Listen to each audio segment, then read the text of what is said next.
Poucos regimes na história concentraram tanto poder em torno de um único homem quanto o Terceiro Reich. Adolf Hitler construiu não apenas uma ditadura política, mas um universo fechado, onde a realidade era moldada pela vontade do Führer e filtrada por um pequeno grupo de homens que viviam em seu círculo íntimo. Esses homens não eram meros subordinados. Eram confidentes, executores, rivais e, em muitos casos, prisioneiros psicológicos de um sistema que eles mesmos ajudaram a criar. Compreender o nazismo exige ir além das grandes batalhas e dos discursos inflamados. Exige entrar nos corredores do poder, observar as relações pessoais, as intrigas silenciosas, as disputas por influência e as traições que corroeram o regime por dentro. Este vídeo é uma imersão nesse núcleo restrito, um retrato da ascensão, da lealdade forçada, da traição inevitável e da queda final daqueles que estiveram mais próximos de Hitler. Porque, no fim, toda tirania revela sua verdadeira face não apenas na violência que impõe aos outros, mas na desconfiança que cultiva entre os seus.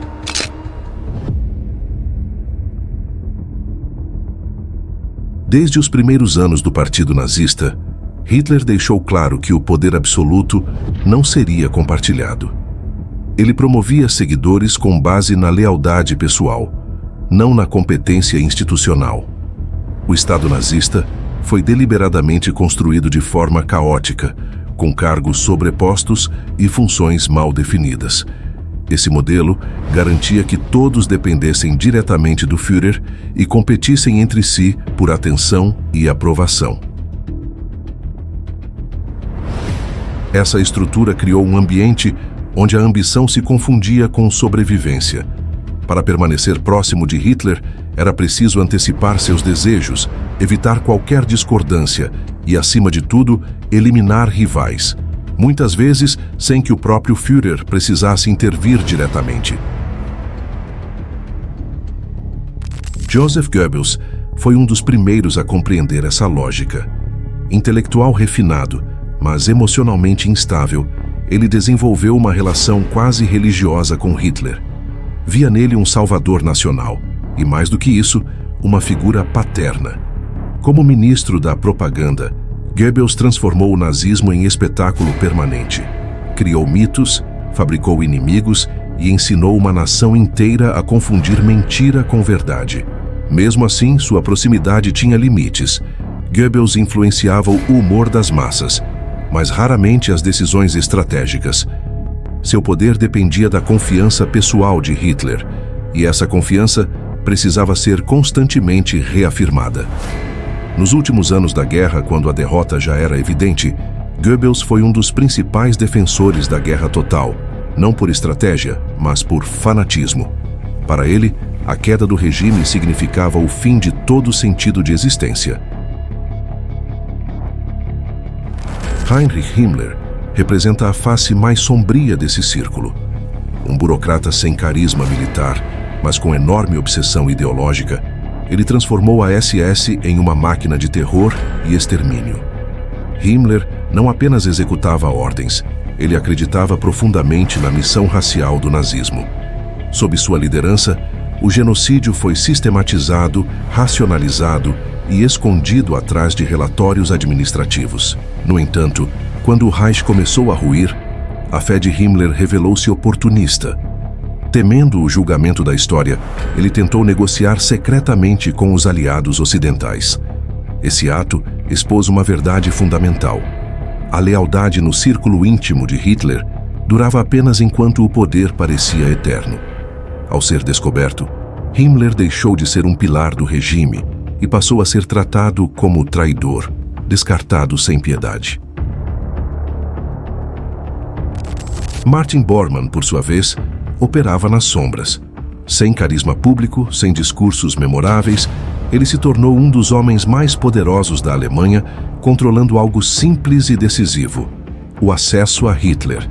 Quem falava com o Führer, quando falava, e o que chegava até ele passava pelas mãos de Bormann. Com o tempo, ele moldou a percepção de Hitler sobre aliados e inimigos, favorecendo alguns e isolando outros.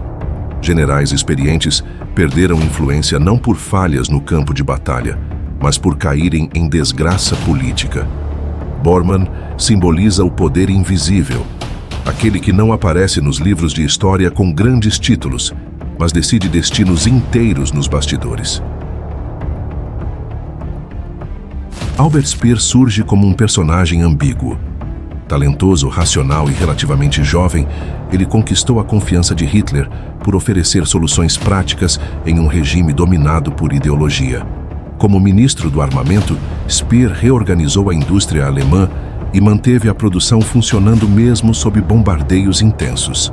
Após a guerra, Speer tentou se diferenciar dos demais, alegando arrependimento e ignorância. Sua narrativa levanta uma questão perturbadora.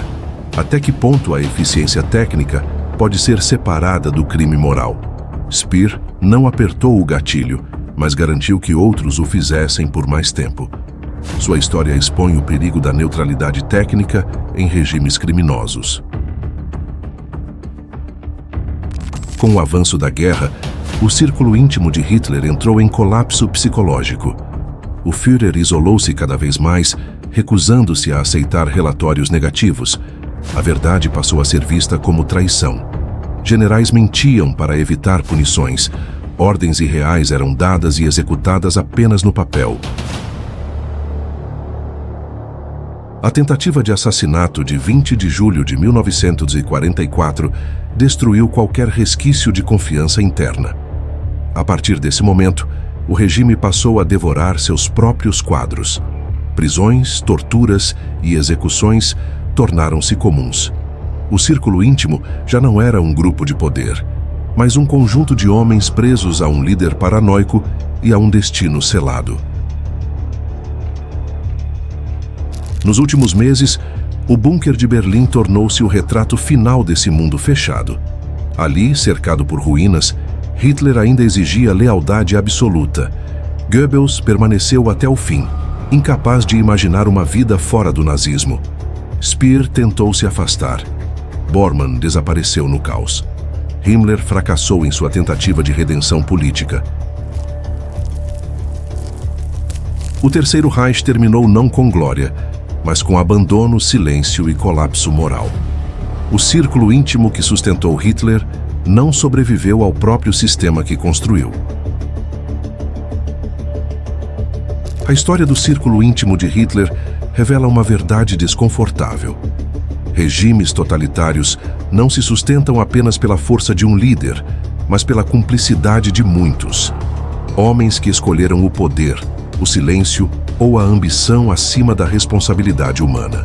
Estudar essas figuras não é um exercício de curiosidade mórbida, mas um alerta, porque as dinâmicas de lealdade cega, propaganda, medo e oportunismo não pertencem apenas ao passado.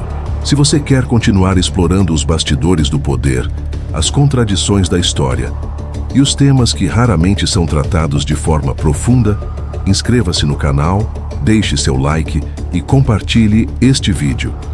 Isso ajuda o conteúdo a alcançar mais pessoas. E nos comentários reflita: o que é mais perigoso? O líder fanático ou aqueles que escolhem segui-lo até o fim? Aqui, seguimos sempre além do óbvio.